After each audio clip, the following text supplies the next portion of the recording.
Hey everyone, welcome to Modern Maternity. Welcome back to my channel for all of my old subscribers and welcome to my new subscribers.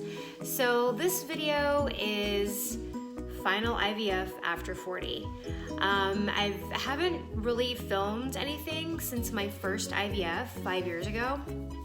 And so I just want to give you guys an update or a catch up on what's happened in the last 2 years.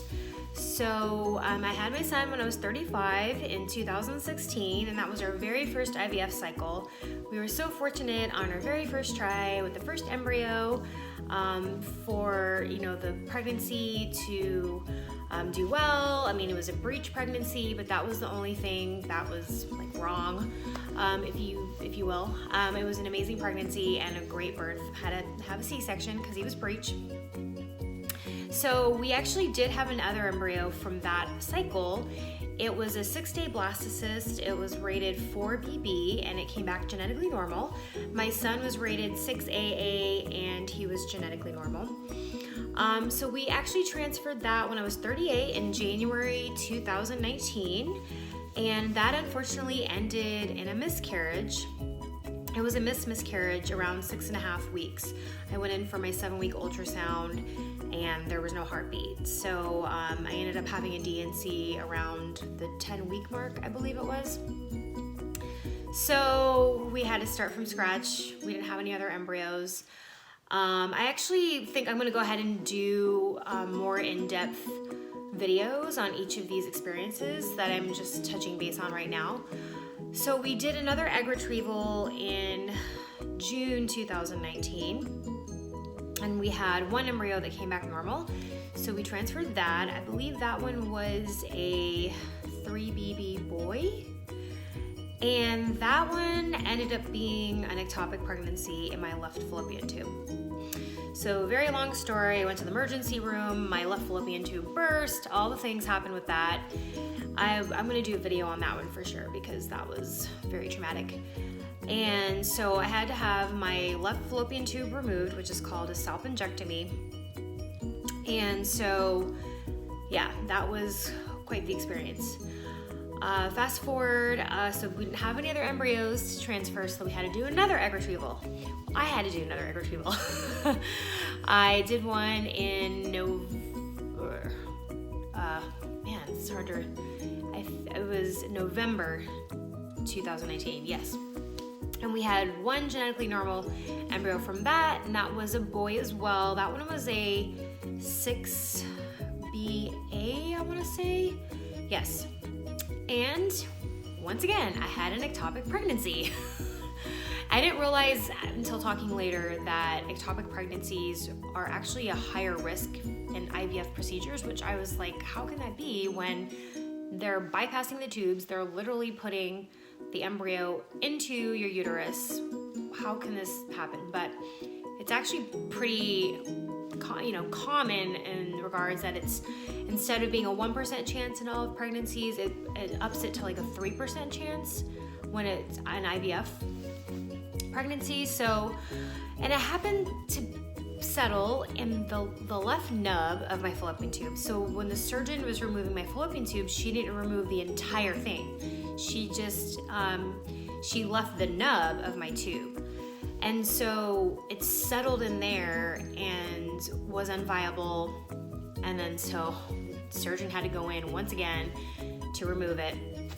It was just devastating because my reproductive endocrinologist was like, wow, this is like lightning striking the same place twice. Like, this just doesn't happen. Of course, I had to be the rarest case that it happened to. So we decided to actually switch up doctors. Did all these different tests, more genetic testing. I'll go into more detail about all that in a later video.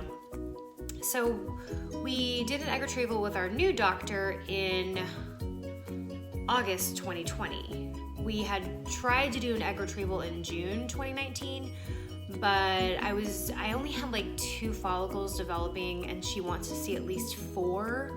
I think I had done like 7 days of stim meds by that point, which was frustrating. So that one was canceled. So then I got pushed to August of 2019. And that actually was a really good cycle.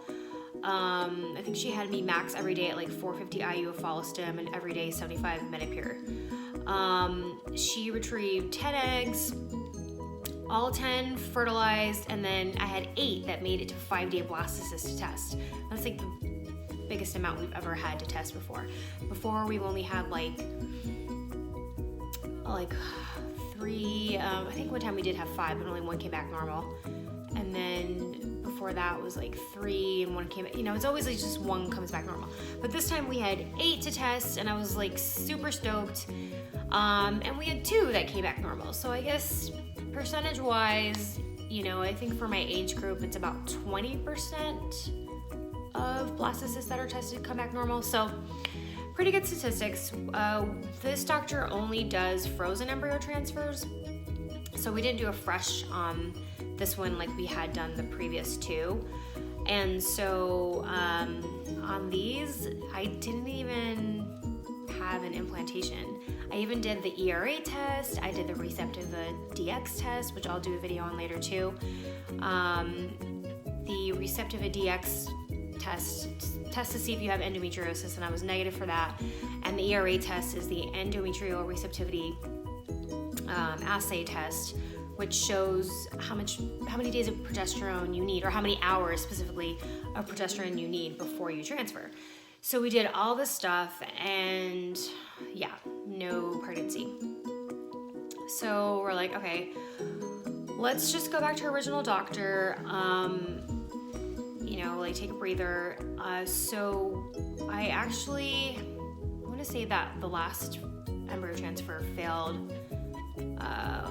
We got back December 2020. No, I'm sorry. That we transferred that actually on my son's birthday, November 2nd, 2020. And that was negative. And I decided to actually hop right in and do a cycle with my old doctor, and it was a 2-cycle package. In the meantime, I turned 40 in November. Woohoo! Quarantine birthday during this pandemic.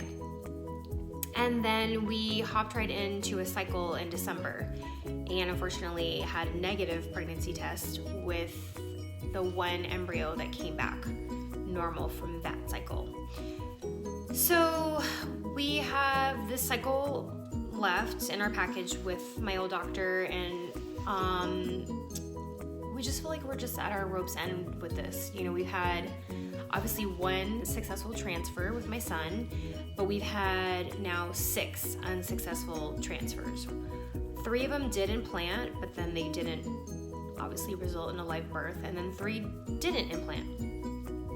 So talked to my doctor. He's definitely switching up the protocol. The last 2 protocols I did, I took human growth hormone.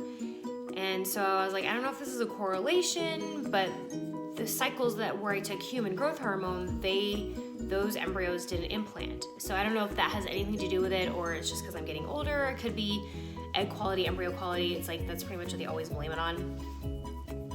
So he actually isn't having me do human growth hormone this time, the omnitrope. He's having me do estrogen priming, which I think is pretty cool. It's supposed to have all my eggs grow at the same rate, hopefully, so I'll have more. Instead of having like a couple of the lead ones, maybe they'll all grow at one thing. And then he's also really increasing my gonal F. He's having me do like 600 IU for like the first 4 days. So I feel like that's gonna be a big booster. He still plans on doing fresh. He says his clinic has a higher rate of pregnancy and live birth with fresh transfers. And my son was a fresh transfer, so, and this is actually, it's come so full circle because this is the exact month I did my cycle, my egg retrieval with my son 5 years ago. So if this baby happens to work out, they will basically have the same birthday, which I think is cool. If that, my husband and I are only 1 day apart in our birthdays, and so I think that would be really cool if this baby and my son have about the same birthdays. So, I'm always hopeful. I always try to have hope, but at the same time, I'm also realistic at this point because we've had 6 failures And, you know, it's like, how many times are we gonna keep trying? You know, we're at our end point with money, we're at our end point emotionally, just physically, you know, at least on my end, because I'm having to do all these egg retrievals and stuff. So we feel like this is a good final try. You know, like, I feel like after this, if this fails, like, I won't feel like I'm gonna be missing out on, you know, like, okay, like, oh, like this feeling we didn't try our hardest to make this work, you know, that I regret in any way of not trying to use my own eggs and stuff. I mean, looking beyond this, if this does fail, my husband and I aren't really on the same page about, you know, maybe like using embryo donation. I don't think egg donor is something for us, just with the cost and stuff. So it's just accepting, okay, we're gonna have one child, that's what we're fine with, or, you know, just like, oh, well, maybe a miracle will happen and we'll try naturally and it'll just happen. But granted, since I have one tube and we've always had infertility, that's probably not going to be likely. I mean, that would be amazing. I've heard of it happening to people. My insurance also covers, I think, up to 5 IUIs, but I don't even know if that's like practical for us, considering I only have one tube. I remember trying an IUI before our successful IVF cycle, and he had to cancel it because my lining was too thin, because he said, oh, the egg that's developing is probably bad, that's why your lining is thin. So I don't even know if that's really a possibility for us if this were to fail. So I'm just focusing on trying to stay healthy. I've been actually trying to improve my diet and exercising more this year is my resolution. But just, you know, thinking, all right, this is it. Like, we're just gonna try it, our final try, and have hope. And, you know, it's been so devastating with all of the losses we've had the last 2 years that, you know, I'm just ready to have closure with our IVF journey. I just think this comes in a good time, because it's going to be exactly 5 years ago that we had our successful IVF cycle with my son. So, you know, I don't know. I mean, I suppose our doctor could come back after this and say, well, I don't know, I really think you guys have a chance if you just do one more cycle, but I don't know. We'd have to really, really think about it and wrap our heads around that, because it's just been so much to deal with the last 2 years. And like I said, I'm gonna put out some videos going into detail more about each of those experiences. But I just wanted to give a general update to everyone who followed me before. I really wanted to chronicle this final IVF journey after 40. And yeah, if I can help anybody out there that's going through this, that needs to know that they're not alone, I just hope to help someone in that way. So be sure to subscribe, like and comment if you have any questions, or, you know, just want to give me some extra boost with some positivity in my final IVF cycle. I'll keep you guys updated. I'll probably do another update after my second ultrasound. I already had my baseline ultrasound where he saw 12 follicles. So that was positive. I started my estrogen injectable priming 2 days ago. I had another shot. I'm sorry, that was 3 days ago. I had another shot this evening, and I started my Gonal-F already tonight. So I'll keep you guys updated on all of that, on the stim meds and everything. But yeah, I'll see you on the next video, guys. Thanks for being here for my final journey.